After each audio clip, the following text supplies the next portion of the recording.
Welcome to Sweetwater's Full Gospel Church. I am Pastor Cully. And I'm Roxanne. Thank you for joining us online. We pray that during the service you'll experience the presence of God wherever you are. Now let's go live. Let me start this service with this. Let me start this message with this by just asking a very simple question. Have you ever felt ordinary?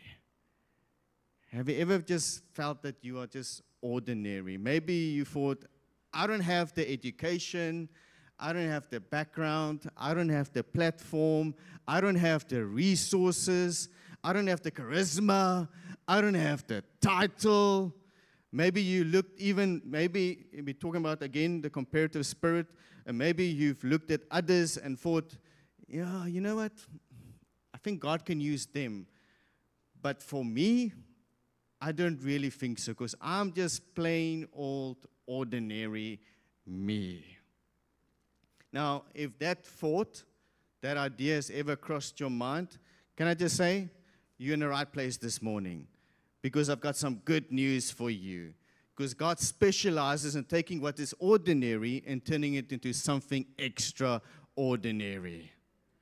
This morning, we're continuing in our series, The Ripple Effect, and how one encounter with Jesus can create waves of impact, not only in your life, but in the lives of others around you. And so let's just pray as we get ready for God's word this morning.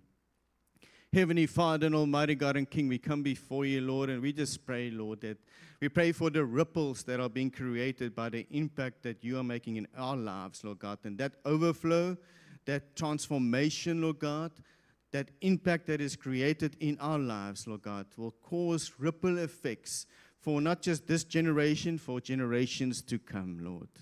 And that we will see and harvest, Lord God, our people turning to you. In Jesus' mighty name, amen and amen. If you have your Bibles, and I always encourage you that as people of the Word of God, that you actually bring your Bibles. Don't just always trust what is shown on the screen, but read it for yourself in your own Bible. But you can turn with me to the book of Acts. And we will be reading from chapter 4, verse 13. And it says, when they saw the courage of Peter and John and realized that they were unschooled, and there's that word that I will be focusing on, ordinary men, they were astonished and took note that these men had been with Jesus. If you are taking notes, you can just title your notes, Ordinary to Extraordinary. Ordinary to extraordinary. Now, before we dive into this introductory verse, let me just give you a little context of this, because it's important to sometimes just get a context of this particular passage, so you know that we're not just taking a verse out of context, but doing the context in this. In Acts chapter 3, Peter and John are on their way to the temple. And some of you know this story. They're on their way to the temple. And on their way, they meet this gentleman that has been born lame from birth. And he's like asking them, for money, basically. And they look at him, and then, the famous words of Peter says, silver and gold I do not have. You know the story?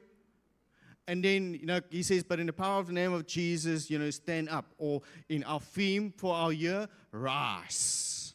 And so, in that very word that Peter speaks over him through the authority of the Holy Spirit and God himself, all of a sudden, just those words that he speaks over him, this gentleman, remember now, that was born lame, all of a sudden gets like feeling in his legs, because there was no feeling before. And all of a sudden, something starts stirring in his legs. And he's got the power now to stand up. And it says there, go read it for yourself in Acts 3, that he doesn't just stand up, but he starts to move and dance and jump up and walk. He is like excited. He's joyful, because remember now, he couldn't walk. Every day, people will take him to the place, to the entrance, and leave him there. And he would beg for money. And all of a sudden now, he can walk around, and he goes even inside the temple. And so here's the incredible part of this, because now people are witnessing what's happening, because they remember now every day when they're on their way to the temple, they know that guy. You know, they like, that guy. And so they know that guy. And now all of a sudden, they see that guy that was on the outside is now on the inside. He's no longer lame, but he is walking and dancing. And then he's proclaiming that he has been healed by the power of God. And then Peter and John now sees this opportunity now to then preach the gospel to the people, because now you see, it's not just about, the activation, it's also about the proclamation. Because you cannot just be activated, you also have to proclaim, why were you activated in the power of God? Who activated you in the first place? And so Peter and John just sees this opportunity, and now they're preaching, and they're saying in no uncertain terms, they are saying, you know that God that you crucified? You know that God that you said that he is just nobody? He's the same guy through his power in his name that we prayed over this guy that now caused this miracle. And now you must understand, and everybody there gets excited in the temple. Everybody gets excited because they're like, yo, we know this guy. This guy was lame at birth, but now he's dancing. He's jumping up. And they started to say, yo, if this is Jesus, I want to know Jesus. I want to know who this Jesus is. I want to give my life to Jesus, because if this can create something in this man that was born lame from birth, can you imagine what he can do in my life? And it's causing a stir in the temple. But did you know not everybody is happy in the temple? Because now the same religious leaders that caused for Jesus to be crucified is also in the temple.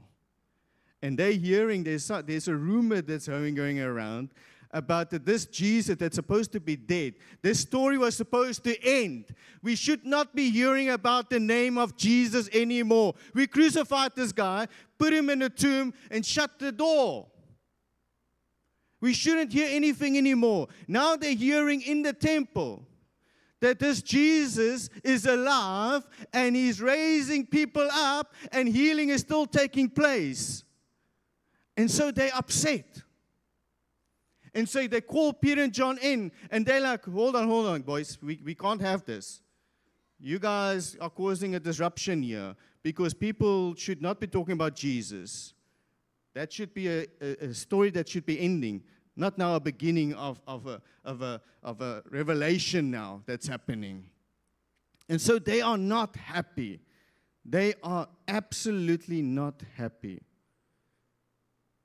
And so now imagine this. Now take it now, because I like to always put myself in this story. And I want you to put yourself in this story. Because now imagine Peter and John.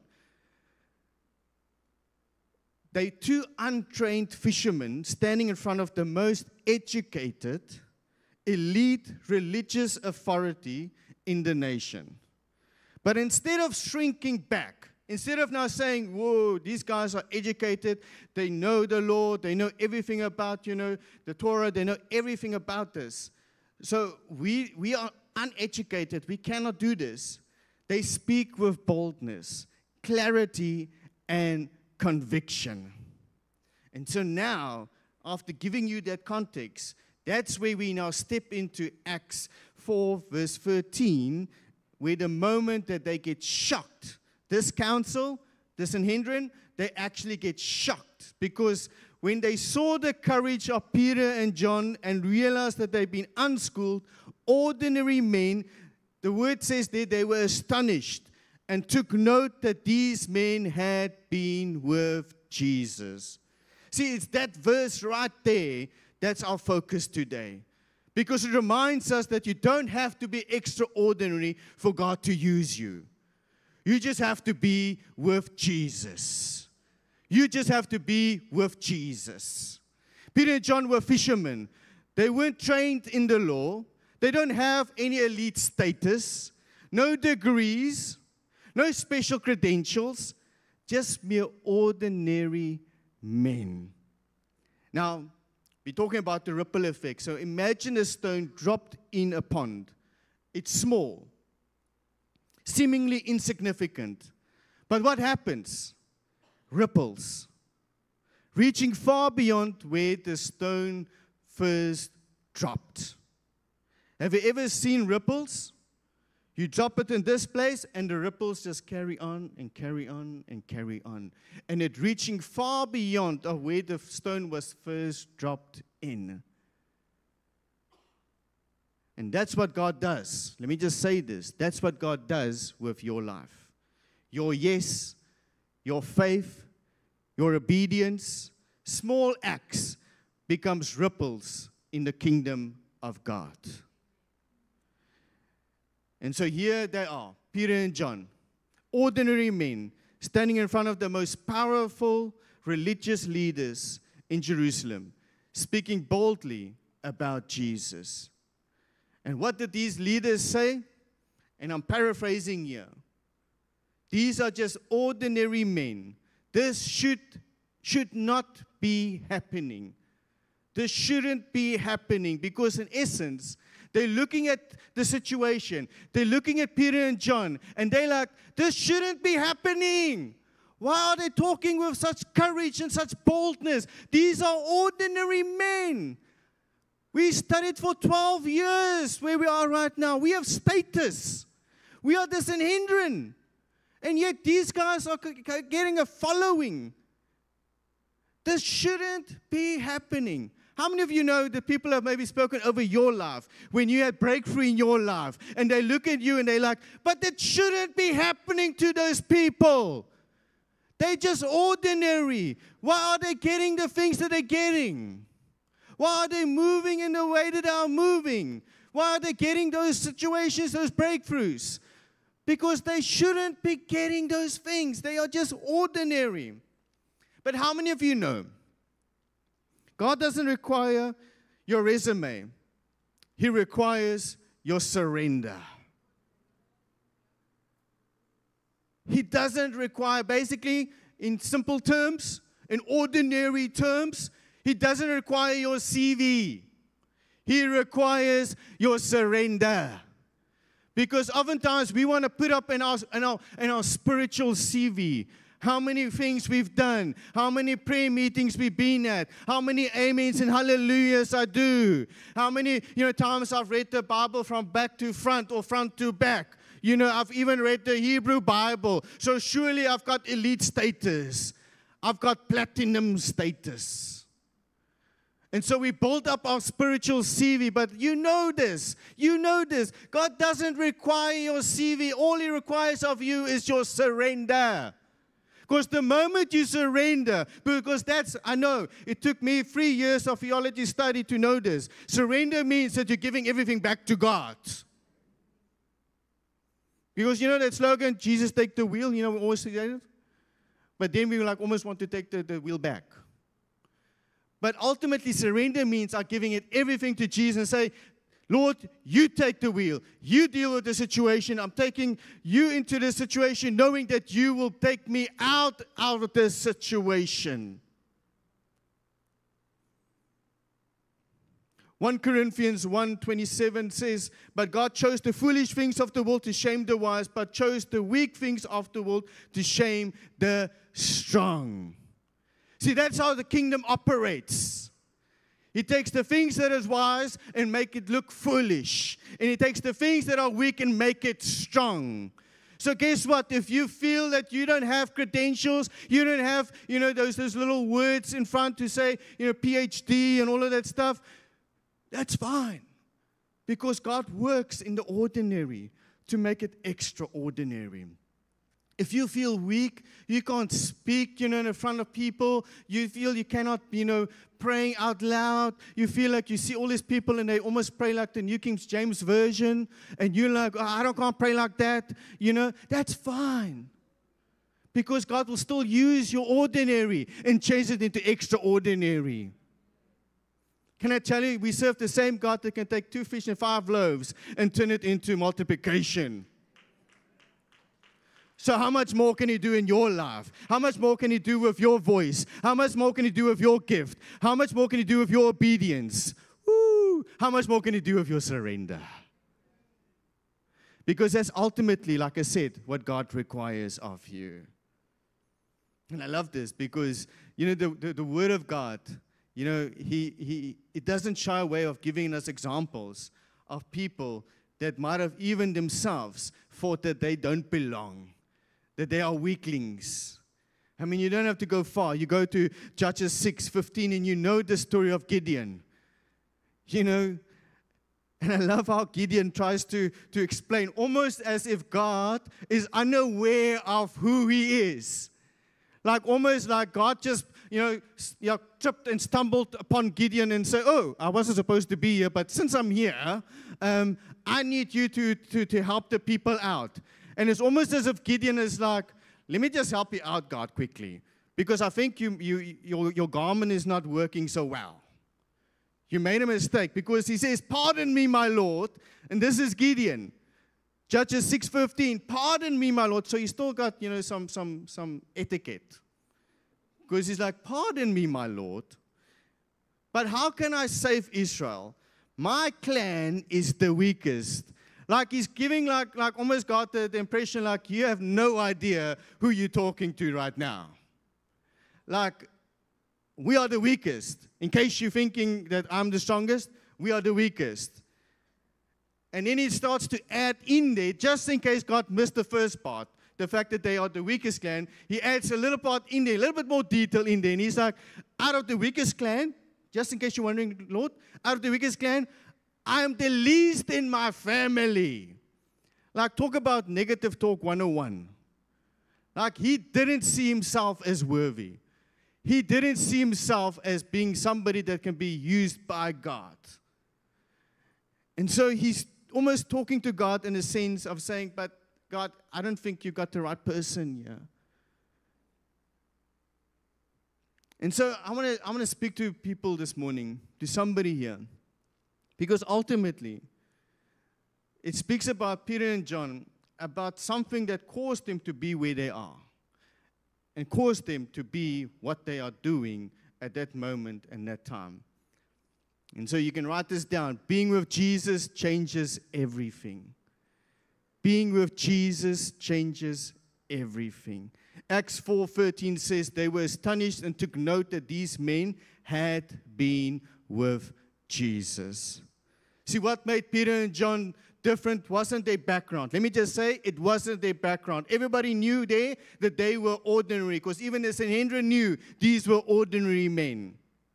It wasn't their skill, because let's be honest, they didn't have much skill besides how to fish. That's all they knew. So it wasn't their skill. It was their time and proximity with Jesus that empowered them. John 15 verse 5 says, I am the vine, you are the branches. Apart from me, you can do nothing. So they knew being close to Jesus, being with Jesus, being the vine and the branches together as one, gives them the authority, gives them the power to speak with boldness and with courage. They had walked with Jesus. They listened to him as he shared parables and talked words that caused even demons to flee. They watched him heal people. They prayed with him. They even saw him being crucified on Friday and see him resurrected on Sunday because they've been with Jesus.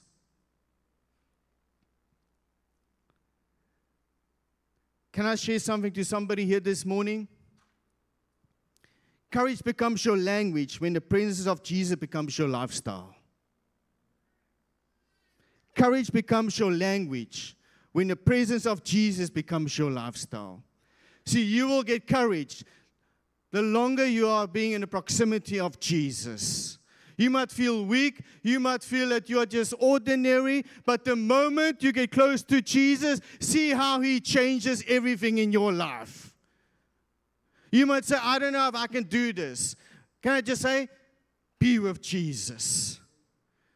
You might not have the credentials, but you've been with Jesus. You might not have the best education, but you've been with Jesus. You might not have had the best upbringing, but you've been with Jesus. You might not have had the best bank account right now, but you've been with Jesus. You might not have the best vehicle, the best house, but you've been with Jesus. Is there somebody that can say, I know who I am, but I know who I can be because I've been with Jesus? Can somebody shout, Amen? Because you have to understand this one truth. Time with Jesus changes everything. It changes your perspective, your posture, and your purpose. Because the moment you surrender, the moment you spend time with Jesus, He changes your purpose. All of a sudden, it's not just about who you want to be, but it's who God wants you to be. See, that's what turns a nobody into kingdom somebody.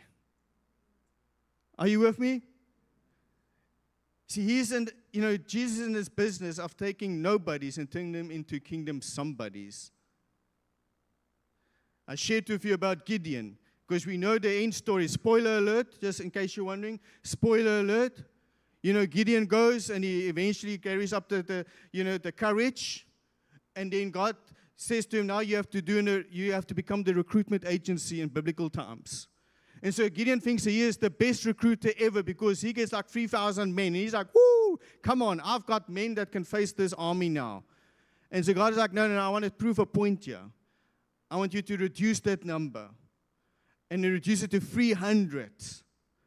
Because ultimately, God wants to prove to him. Because remember what Gideon said to God? That I'm the weakest. I'm the least. And so God wanted to show him that even when you're outnumbered, my power is still good in this situation to change you from ordinary to extraordinary. Because can I tell you, in that moment when they defeated the enemy, Gideon had no other way but to acknowledge that God had to be in this.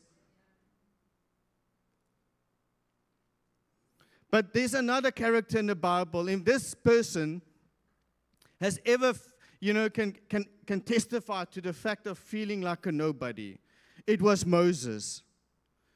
And I just love this conversation that Moses has with God.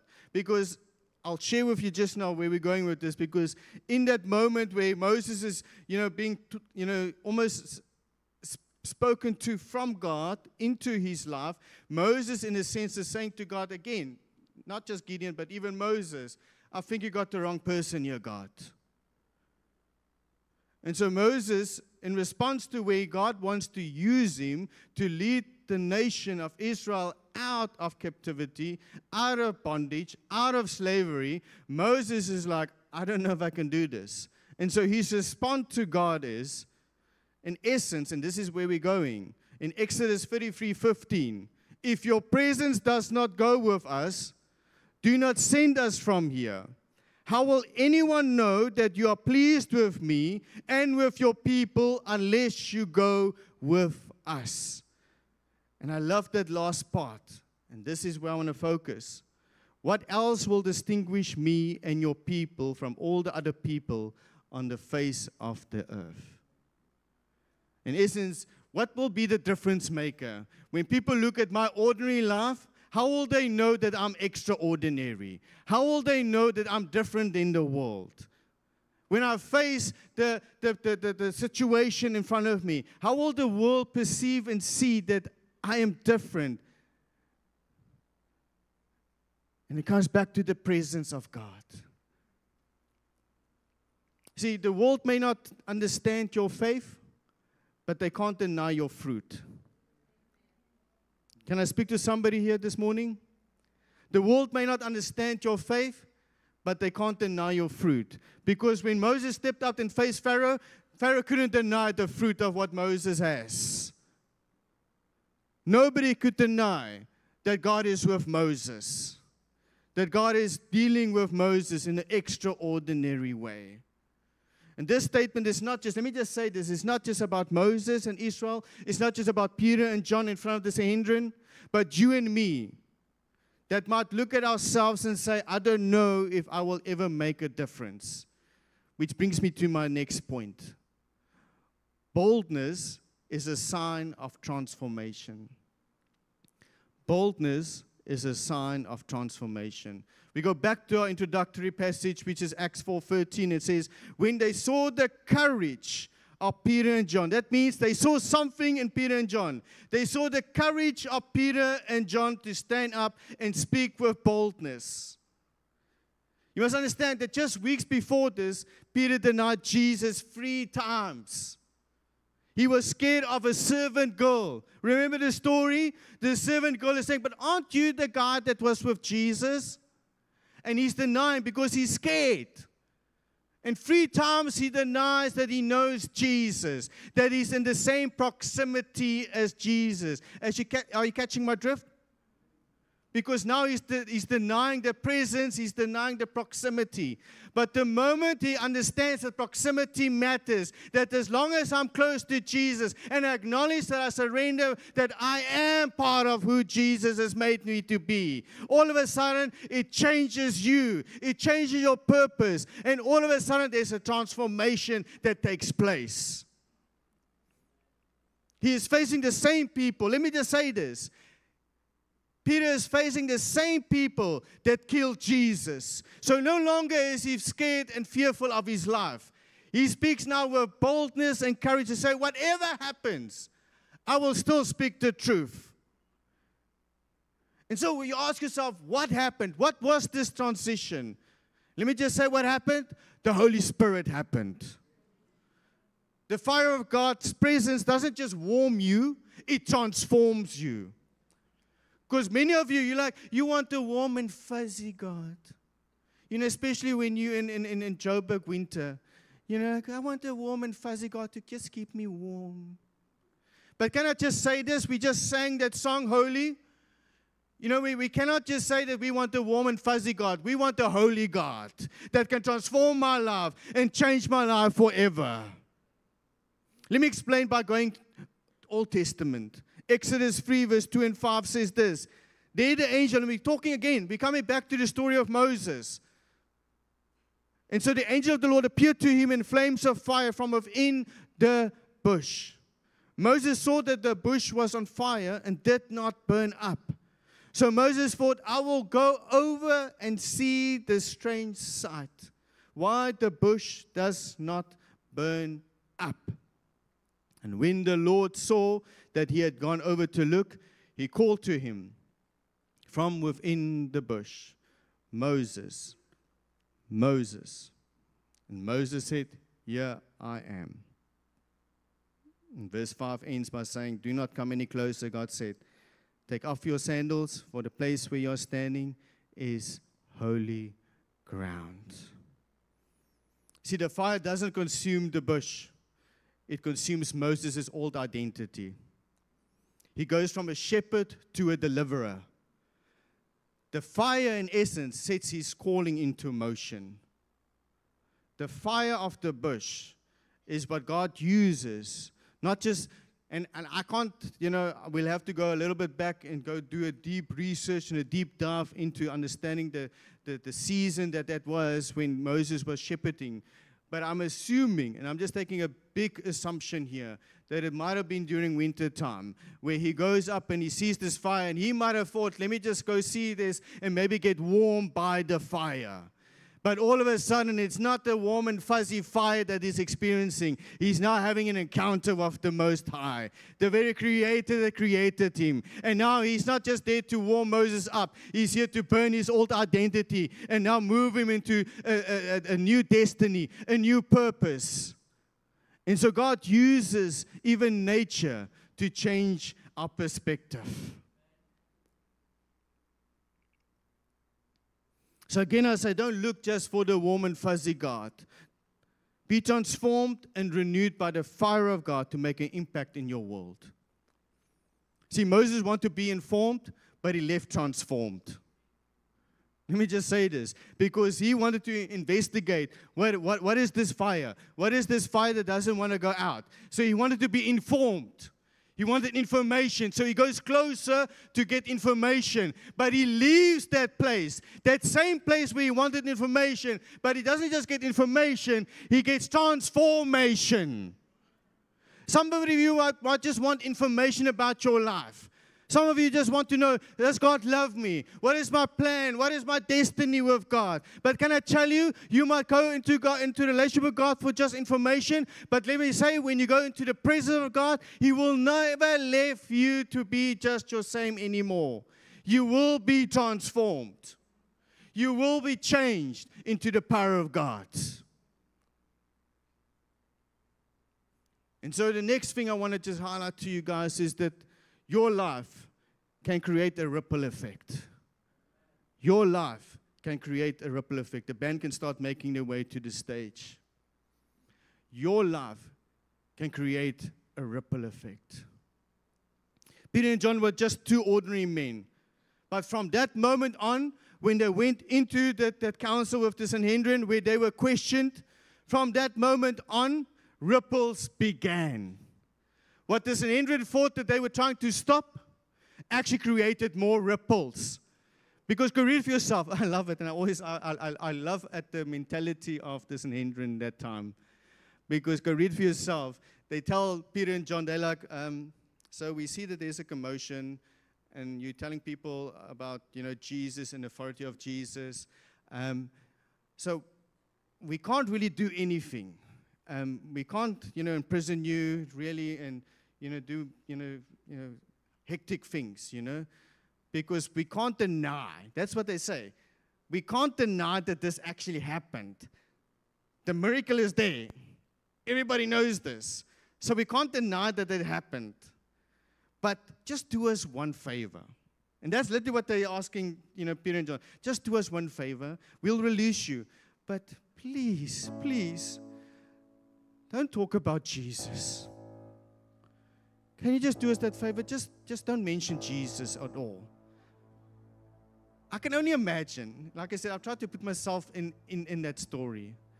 I can just imagine the faces of Peter and John like, is this guy for real? Like, they do realize that this miracle only happened because of Jesus. These people realize that this man is being healed by the authority of Jesus. So, I don't know how the conversation after that happened, but I love the arrogance of Peter and John. So literally as they step out, as they walk out of that room, they start proclaiming, oh, so by the way, guys, Jesus is alive. It's like almost like the arrogance of like, we heard you, but we're still going to do what we want to do. Because that's boldness. That's courage.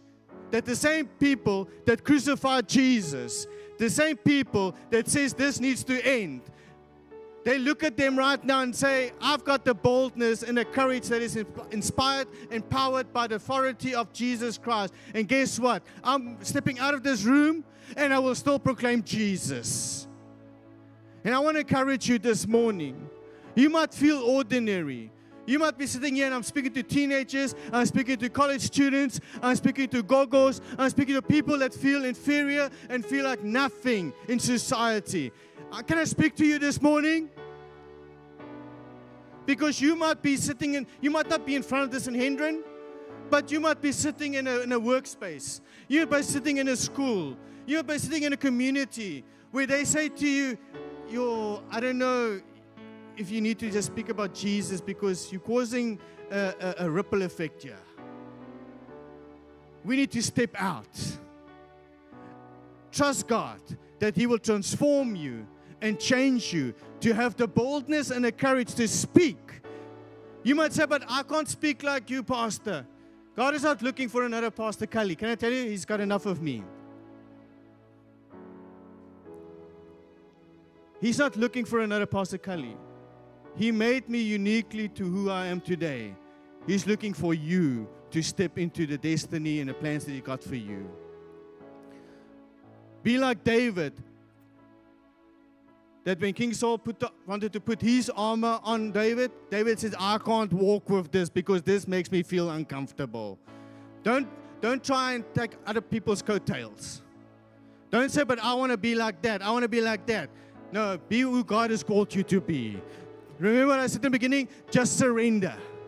Just surrender to God and see how He will transform your life to change you from ordinary to extraordinary. See what He will do in your life. Maybe it's just one prayer, one conversation.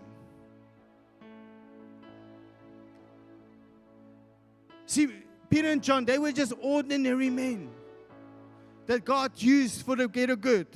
Thousands came. Let me just say, that was the greatest revival ever. 3,000 people got saved on that moment. And all they did was they just shared the gospel. Think about it, Pastor Enoch. Open air, revival. Churches were planted. The gospel spread across the world.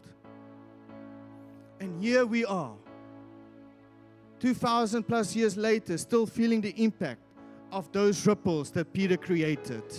Let me just say, if Peter didn't stand up, if he didn't rise, if he didn't cause to drop the stone and cause the ripples, I don't know where we would have been.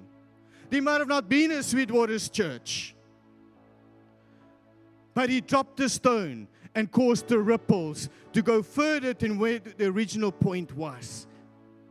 And so the question I want to leave you with this morning is, what kind of ripples could your life create?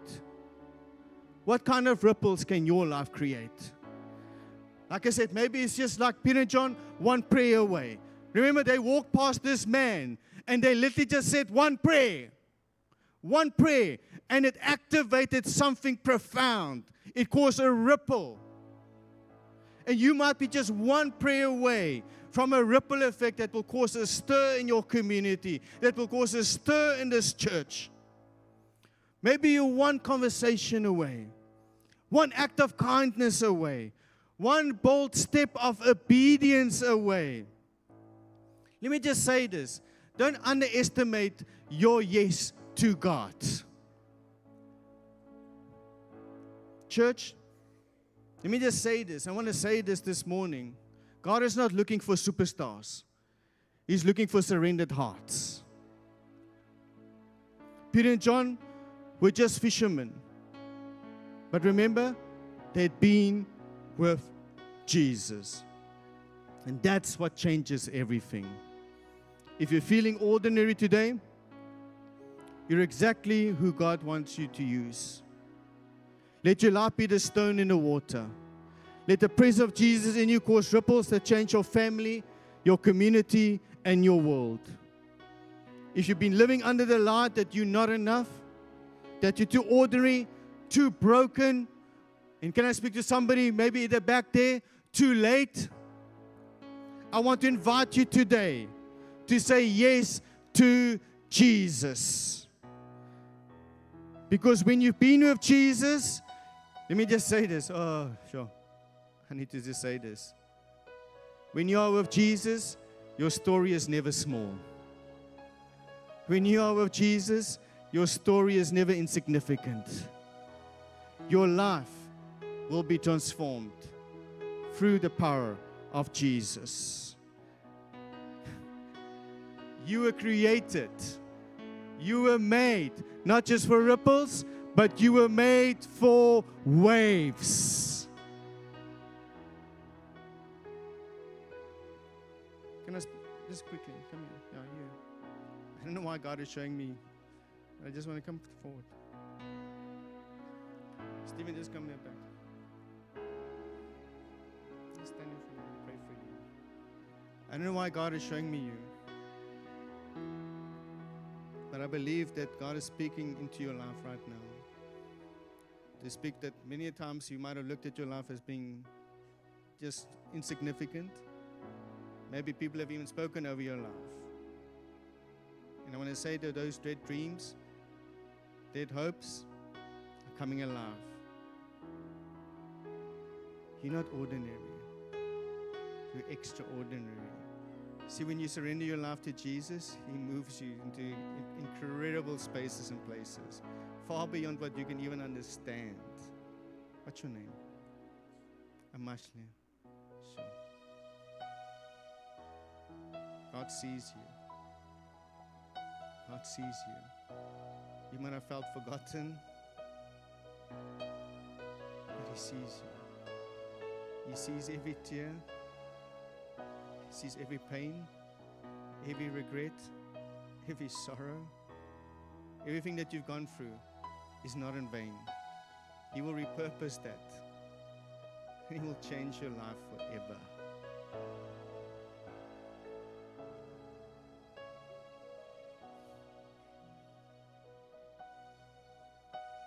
Can we just stretch our hands towards God? Heavenly Father and Almighty God and King, Lord, we thank you, Lord God, for a life, Lord God, now being transformed and renewed. Lord, that you would give it the courage and the boldness, Lord God. And we cancel those words that have been spoken over her life in a negative way. Those thoughts that have been in her mind, Lord God, that says that she is not good enough, Lord God. Right now, she is more than enough. There's an overflow of boldness and courage that is coming into your life right now. Receive it in the mighty name of Jesus. Just receive in the mighty name of Jesus. Holy Spirit, will you just fill her afresh from the crown of her head to the very soles of her feet. Just receive. In the mighty name of Jesus, Lord, you decree and you declare, Lord God, she is more than enough. More than enough. Yes, more than enough, Lord God. We thank you, Lord God, that you created her, Lord God, for a plan and a purpose, Lord God.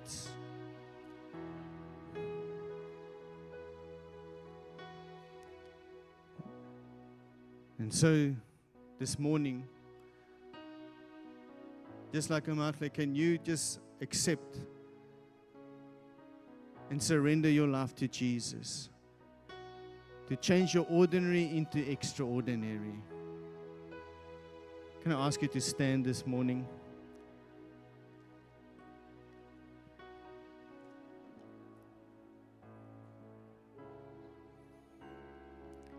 See, you weren't just created to make ripples. Let me just say this. You were created to make waves.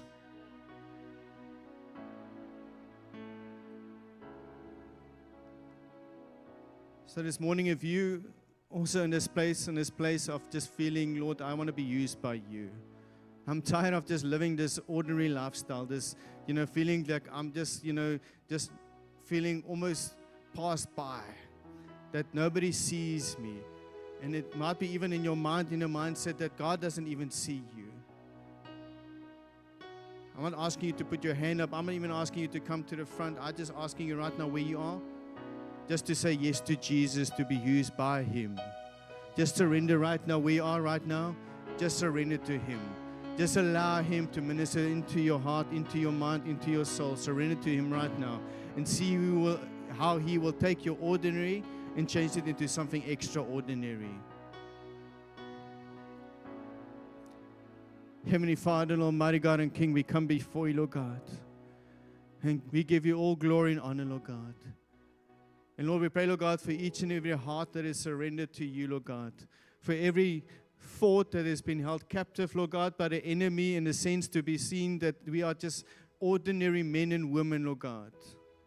That we are just nothing of value, Lord God. But I thank you, Lord God, that we carry high value. Because your Son Jesus didn't die on a cross for nothing. He paid a high price for our lives. And your blood, Jesus, is expensive. And so right now we thank you for the blood of Jesus that transforms us, renews us, and restores us. And so we give you all glory and honor for what you're going to be doing in transformed lives this morning where they surrender to you, Lord God. You know their situation. And Lord, may you activate them this morning, Lord God. We pray, Lord, for a burning bush experience. Lord, that they might come for information, but they're leaving there with transformation. And so in the mighty name of God, we thank you. Transformation is taking place.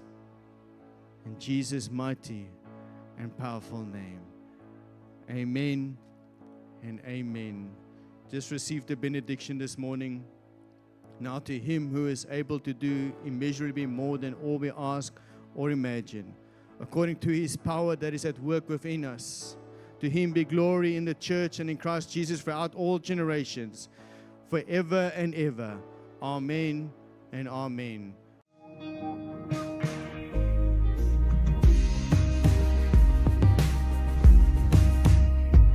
Thank you for watching till the end. If you were impacted by the service, please share it with someone else, like our page and subscribe so that you'll get notifications of our upcoming services and events. May you be blessed as you journey with Jesus.